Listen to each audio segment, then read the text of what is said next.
నమస్తే. Welcome to our channel. నేను మీ పద్మావతి. ఈ రోజు మనతో పాటు ప్రముఖ ఆధ్యాత్మికవేత్త మరియు జ్యోతిష్య పండితులు జేఎస్ శాస్త్రి గారు ఉన్నారు. మరి గురువుగారితో మాట్లాడేద్దాం. నమస్కారం గురువుగారు. నమస్కారం అమ్మా. గురువుగారు, ఇప్పుడు మహాలయ పక్షాలు ఇప్పుడు నడుస్తున్నాయి. అయితే ఈ సమయంలో మనకి పెద్దలు ఏం చెప్తారు అంటే, మనము ఎప్పుడైనా సరే పితృకర్మలను చేసినంత పుణ్యం దేవకార్యాలు చేసినా కూడా రావు.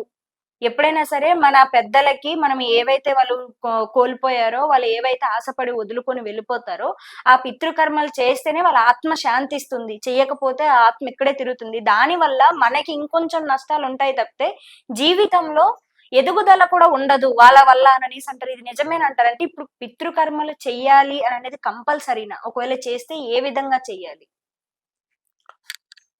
శ్రీ గురుభ్యో నమ. శ్రీ మహాగణాధిపతే నమ. శ్రీ మహాసరస్వత్య నమ. హరి ఓం శ్రీమాత్రే నమ.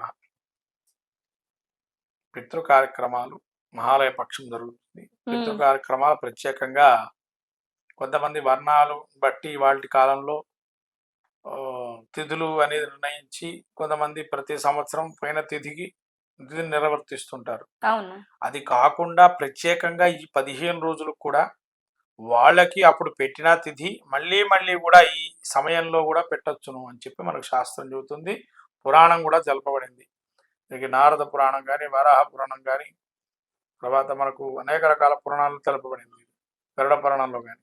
అంటే ఎన్నిసార్లు కూడా పితృదేవతలు కూడా తృప్తి చెందాలి అంటే మనం ఏదో విధంగా వాళ్ళని రుణం తీర్చుకోవాలి అంటే పితృ కార్యక్రమం చేయాలి. అతి ముఖ్యమైనది ఏంటి అంటే పితృయజ్ఞము అని అంటారు. మనకు మొత్తం 4 యజ్ఞాల్లో పితృయజ్ఞం ఒకటి, మాతృయజ్ఞము, దేవయజ్ఞము, దేవయజ్ఞము, ఈ యొక్క ఋషియజ్ఞము. ఇటువంటి ఈ యజ్ఞాల్లో కూడా పితృయజ్ఞం అతి పవిత్రమైన మొదటిగా చెప్పబడింది. కారణం ఏంటి అంటే దేవతలకి ప్రతిరూపాలుగా తల్లిదండ్రులు అని చెప్పబడింది తప్ప దేవతలు ప్రత్యేకంగా ఇంకోటి కాదు. దేవతలే మన తల్లిదండ్రుల రూపంలో మనకున్నారు అని చెప్పి. కాబట్టి ఆ పితృదేవతానుగ్రహం కలిగితే గనక ఎటువంటి దోషాలున్నా కూడా, పితృదోషాలు కానీ, అయితే సంతానంలో ఉన్నతి లేకపోవటం కానీ, ఏ పని మొదలు పెట్టినా కార్యక్రమం మధ్యలో ఆగిపోవటం కానీ, లేదా ఎక్కడైనా కూడా వాళ్ళు ఎంతో సంతానం కోసం అనేక రకాలుగా తపస్సు చేసినా కలగకపోయినా కూడా ఇలా పితృదోషం అంటే ఏంటండి మరి అని అంటే, ఇది రవి శనులు సంయోగం జరిగిన, రవి శనులు సంసప్తాకాల్లో ఉన్న, రవి శనులు సంసప్తాకాల్లో కాకపోయినా షష్టాష్టకాదులో ఉన్న, రవి గాని శని గాని అంటే ముఖ్యంగా రవి 9లో ఉన్న, రాహు 9లో ఉన్న, ఈ పితృ సంబంధమైనటువంటి విషయాలు కొంత వాళ్ళకి వ్యతిరేకంగా ఉన్నాయి అని అర్థం గ్రహాలను బట్టి చూస్తే. ఇంకా నక్షత్రాదుల్లో కొన్ని నక్షత్రాలు ఉన్నాయి కానీ అన్ని నక్షత్రాలు పితృ శాపాలు కానీ పితృ శాపాలు ఉంటాయి నక్షత్రాలు కానీ ఎక్కడా లేదు. అది గ్రహాల యొక్క కలయికను బట్టి పితృశాపాలు ఉన్నాయా లేవా అని తెలిసేది.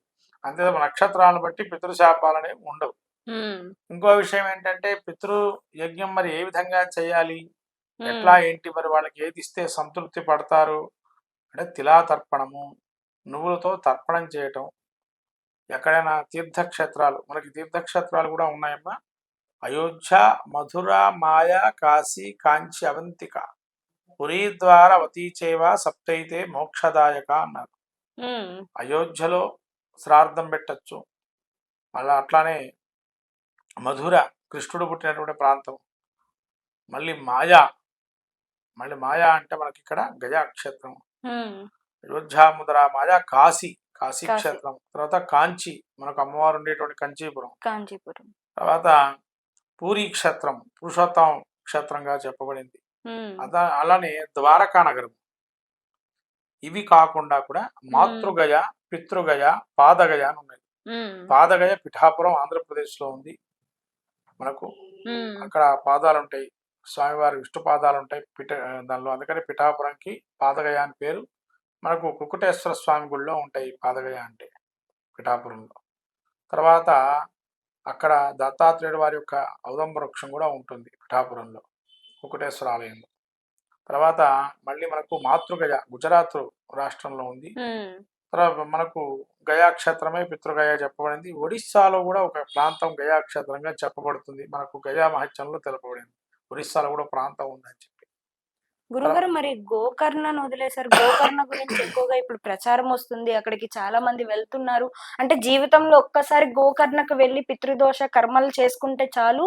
మళ్ళీ మళ్ళీ చేయించుకోవాల్సిన అవసరం లేదు. ఒక్కసారితోనే మనకున్న పితృదోషాలన్నీ తొలగిపోతాయని. వాస్తవమేనా అండి ఇదంతా?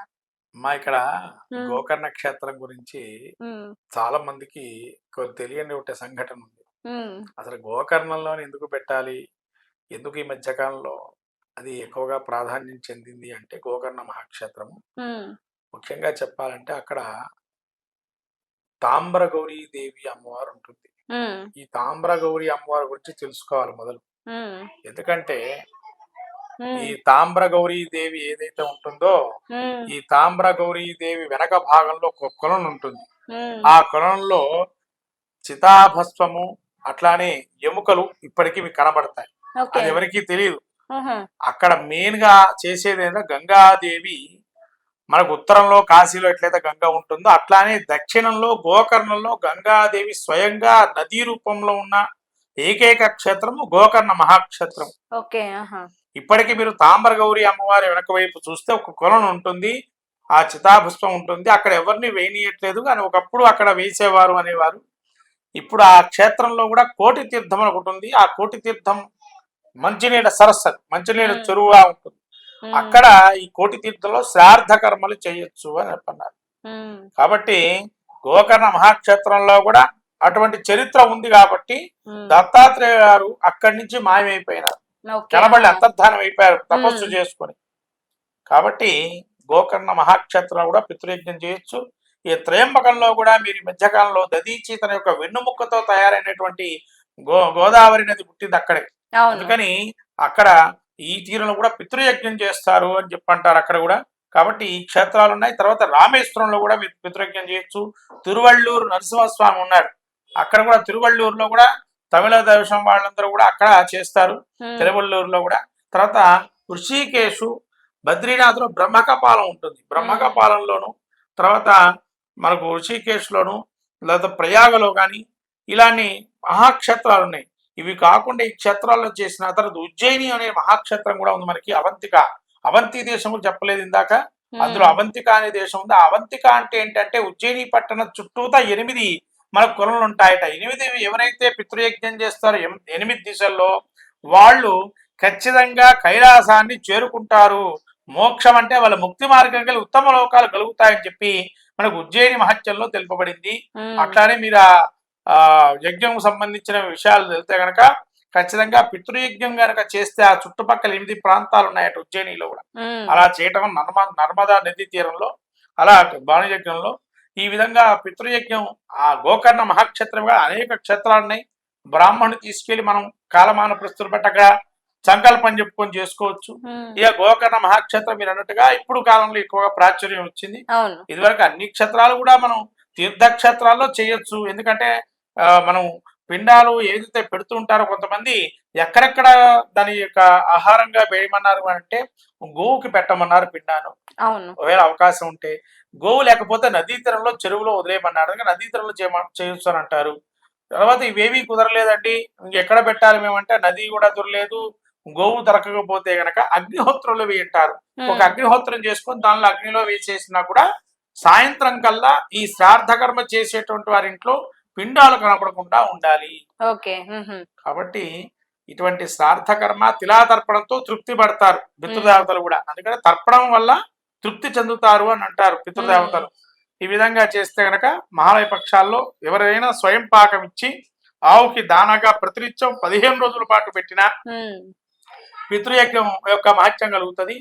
ఇటువంటి స్థితిలో ఎవరు ఏది లేని వాళ్ళు ఎవరైతే ఉంటారో వాళ్ళకి ఏదైనా దానాగాను వాళ్ళకి భోజన పదార్థాలు ఇచ్చినా కూడా పితృయజ్ఞం చేసిన ఫలితం కలుగుతుంది అని చెప్పబడింది. బ్రాహ్మడికి స్వయం పాకం ఇస్తే సాక్షాత్తు విష్ణుమూర్తి యొక్క స్వరూపమే ఉంటారు. అంటే దేవతా స్వరూపం నిత్యం అగ్నిహోత్రంగా నిత్య దేవతల ఆరాధనలో ఉంటారు కాబట్టి విష్ణు స్వరూపంగా వాళ్ళకి స్వయం పాకం ఇవ్వటం వల్ల మన పితృయజ్ఞం సంపూర్తిగా అవుతుంది అని చెప్పి చెప్పబడింది శాస్త్రంలో. హ్మ్. ఈ విధంగా పితృయజ్ఞం చేసి మహాలయ పక్షాలు పితృదేవత అనుగ్రహం కలిగి సకలమైనటువంటి ఉన్నతిని పొందాలి. అలానే సౌభాగ్యాలు సిరి సంపదలతో తొలతోగా పితృదేవత అనుగ్రహం కలిగితే మహాలక్ష్మి స్థైర్యత చెందుతుంది అని చెప్పి మనకు శాస్త్రాలు కూడా చెప్పబడింది. ఉమ్, ఈ నిజంగా విధంగా గురువు గారు చేసుకోవాలి. చాలా చక్కగా వివరించారు. అంటే ఇప్పుడు మనకి పితృదేవతలకి అసలు ఉండగానే తల్లిదండ్రులు పట్టించుకునే వాళ్ళు చాలా తక్కువగా ఉన్నారు. ఇంకా చనిపోయిన వారికి పితృదోషాలకి పితృకర్మలు చెయ్యాలి అని అంటే గనక చాలా తక్కువ మంది దీని గురించి ఆలోచిస్తున్నారు. చెయ్యాలన్న క్వశ్చన్ మార్క్ కూడా చాలా మందిలో కలుగుతుంది. కానీ చాలా చక్కగా వివరించారు. చెయ్యకపోవడం వల్ల మనకి ఎటువంటి సమస్యలు వస్తాయి, చేయడం ద్వారా ఎటువంటి పుణ్య కార్యక్రమాల్లో మనం నిలబడుకుతాం. చాలా చక్కగా వివరించారు గురుగారు. ధన్యవాదాలు.